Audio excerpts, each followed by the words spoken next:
All right, come on in. Maggie, this is really not a good time. I am quite cross with you. You've made an absolute disaster out of that poor Snoot girl's fashion shop. What do you think you're doing? Oh, it's delightful. I just love that.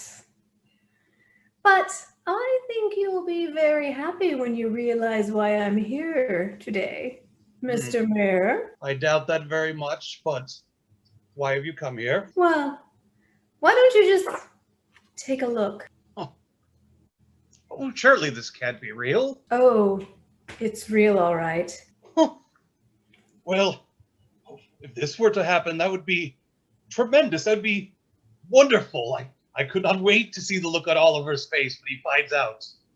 I know, right? It'll be delicious. Well, absolutely, I'll help out. What do you need from me? I just need your signature. The lawyers have taken care of everything else. Oh, well, just one signature, I suppose. I suppose I could help you with that. Here. I knew you might. Here you go. Thank you. I appreciate it very much. So, now this is underway. What happens next? Oh, I have my plans. Just you wait. I think this is going to be very delightful. Very delightful indeed. Yes, delightful. Till then, I think we're going to have a wonderful time. Definitely.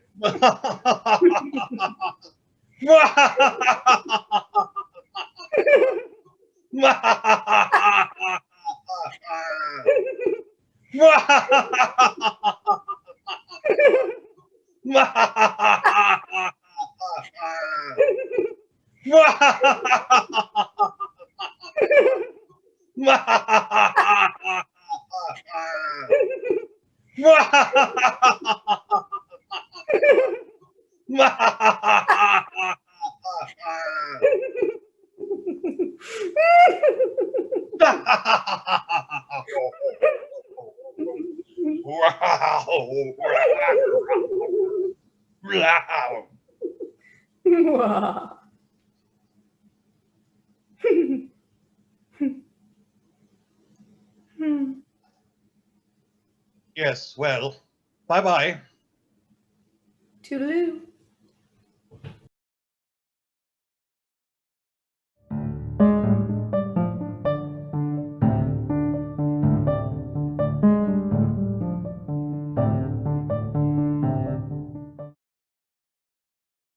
Ugh, Angora. Daddy? Well, I suppose you've come for our weekly dinner. I've had Chef prepare that ghost truffle soup with panda broth that you like so much. I wish you hadn't gone through the trouble. I'm on the new caffeine diet. I'm only allowed to consume dry matcha tea. Well, the chef assures me it doesn't have much panda in it. Does that help any? No, I'm not here for dinner anyway. I'm here to tell you that I'm experiencing, I think, anger is what people call it. I am angry at you. Now, Angora, you know I have very little patience for your anger. Why don't you just tell me what the problem is, and we'll talk about it. You sent Maggie over to babysit me. She's taken over the entire shop. It's filled with cats, and she's dressing them in non-silk accessories. And that creates a difference in your shop? Of course it does. How can you say that? I almost sold 3 shirts last week. The mayor's campaign was really going to put it on the map. Well, then I apologize. I had to put Maggie in charge of your shop. I've found out over the course of your and the mayor's campaign that, well, I'm not very popular in town. I felt that having a different face to the Snoot Corporation shops in town could make a difference in this program that the two of you have put together. I'm not buying it, Daddy. I don't believe you. First of all, it's not like you to apologize. You're clearly trying to placate me, like you always do. Well, And that's the secondly- purpose of apologies. And secondly, you could have come to me first. The mayor and I have gotten very close. Well, perhaps, but I don't make it a habit of consulting you on my business decisions. Now, I'm afraid I that know. putting Maggie You in never charge of your do. You've never included me. There's anger again, Angora, please. Putting Maggie in charge of your shop was a wise business decision, and I stand by it. No, it's complete garbage. She has ruined my shop, and you're going to be the one to pay for all that cat hair coming out of the carpet. The truth. I want the truth. And I know it's not because Maggie is better or you give a shit what any of these townsfolk think. This is about me. You've never liked me. You've always treated me with disrespect, and I want to know why. Oh, Angora, this is a long-standing thing between you and I. I'm afraid that we've never particularly gotten along. Yes, I am aware. That is what I just said, Father. Such a typical man, not listening to a word I say. I've been listening, Angora. I've been listening for the last 20-some-odd years. It just so happens that it is a long and not particularly pleasant story, and I have been hesitating to tell it to you. Perhaps now that your mother's dead, maybe it's time that you found out everything that happened.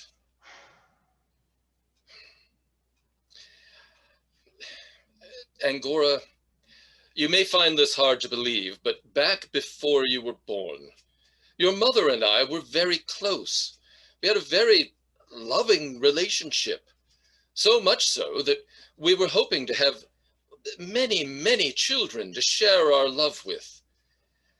When she became pregnant with you, we were over the moon. We were so excited, and we were looking forward to having you in our lives. 9 months later, your mother went into labor. She stayed in labor. She started crowning, and the doctor asked her to push. And she tried to push, and she tried to push. And after about half an hour of this, the doctor started trying to use forceps. And that didn't do anything. You were still in. We could see the head. They have a little vacuum machine that they use sometimes when forceps don't work. They attached it to the crown of your head and attempted to use that. Still nothing. No budge. Finally, after over an hour, they decided that the only thing they could do was go in and do a cesarean section. You finally came out, and the doctor, in looking inside to see what had gone wrong, discovered that your mother has a rare German syndrome thanks to your birth. It's a Gubermutter or something. It translates to uterine clutching syndrome. You had her uterine walls clutched in your little baby hands and wouldn't let go to come out and be born. By the time the birth was over, your mother's uterus had so many scratches and scars, we could never have any more children. Since then, of course, your mother retreated into her art hobby and her assorted societies around town, and I retreated into business, and our family was never the same. Now, perhaps it's unfair to take this out on you, but if you hadn't been so attached, maybe none of this would have happened.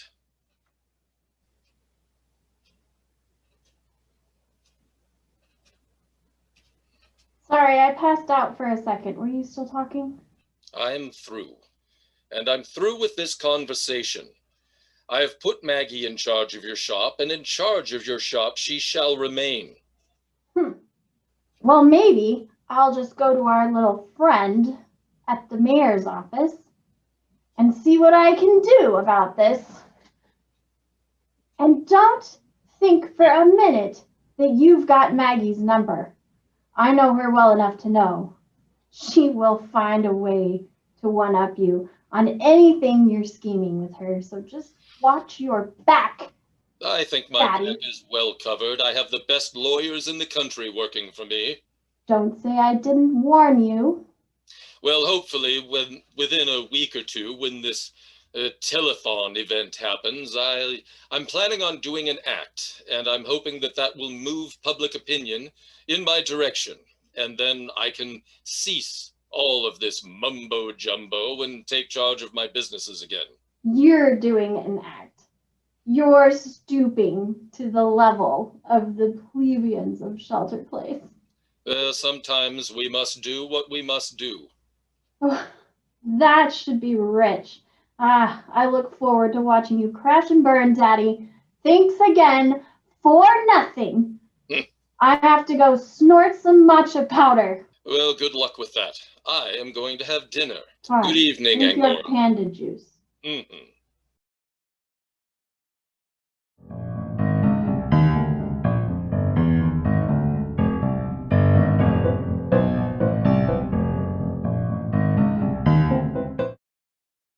Yes, hello, this is Agent Natasha reporting in.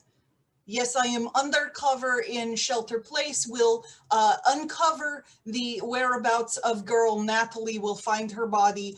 I'm sorry, I will find her. She's alive. She's alive. We've got to stay positive. Right. Well, I have a foolproof disguise. I am master of disguise. You know that. I have foolproof disguise to get into a bar and talk to Bobby with an eye. Yes. Yeah, it's Madonna. Yes, yeah. Do you want to hear accent? Okay. Howdy, I'm Madonna. Yes. Yes, she's American. Well, then why do all Americans love her? Yes, she's American. I'm telling you, she's American. Okay. Yes. All right, over and out. Going in now. Okay, dos vidania. Bye. Well, hi. Welcome to the crib. What can I get you? Well, don't you know who I am? I'm here for your telethon. Oh, I didn't order Dolly Parton. I ordered somebody else. I'm Madonna. Can't you tell? Oh, you're Madonna. I didn't know I booked Madonna, but that's really cool. Well, I was just making a drink about celebrities, and actually you popped up. Can you believe it? Isn't that funny? So anyway, welcome to the Crib Nightclub in the former burnt-down Memorial Hospital, formerly burnt-down Children's Memorial Hospital and Orphanage.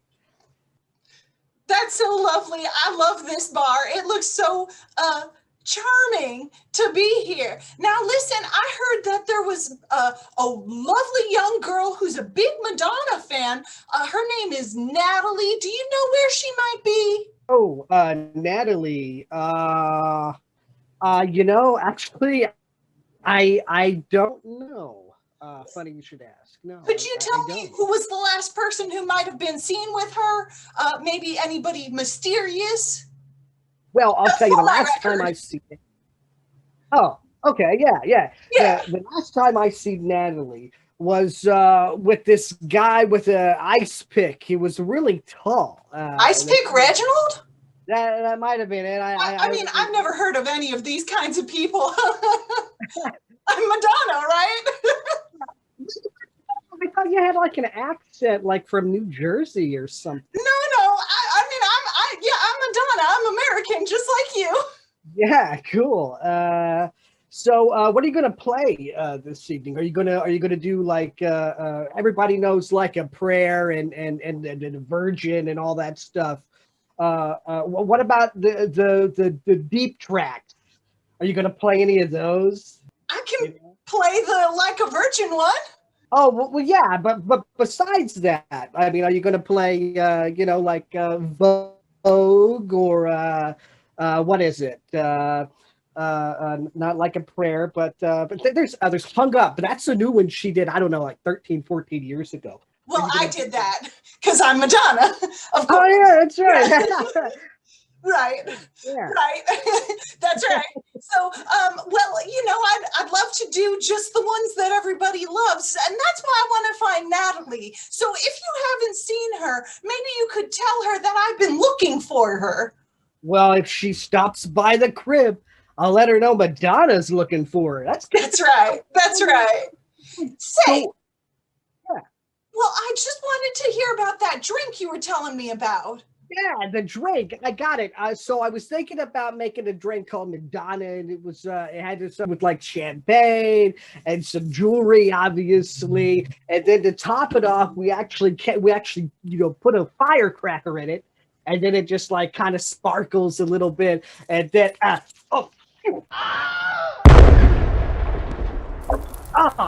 dang it! Whoa!